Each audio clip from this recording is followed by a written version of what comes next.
Life is full of unpleasant surprises. Some small, some bigger. Some are serious. A matter of life or death.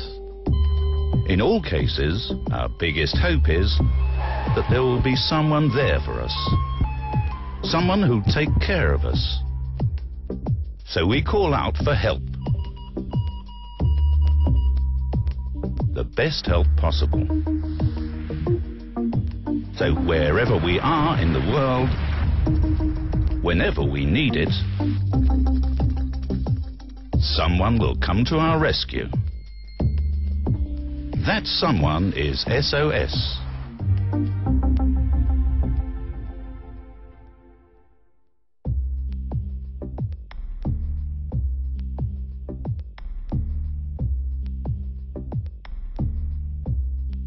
Det vigtigste, det er kundeservice. Man tør at tage noget ansvar.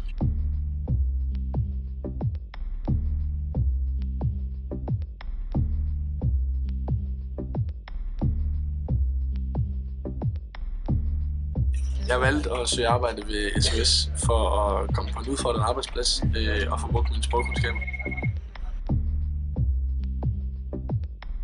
De største lande, som vi har nedbrud i, er Tyskland, det er Frankrig, det er Italien, Norge og Sverige. Jeg er oprindelig fra Norge. Jeg snakker norsk og dansk og engelsk og fransk. Det kan være stressende ved mit arbejde, når vi er højsæson, og man har rigtig mange alarmer og rigtig mange værksteder, der skal ringes til, og kunder, der har nedbrud, og meget informationsflow, der sådan skal igennem fra værkstedet til kunden og fra kunden til værkstedet.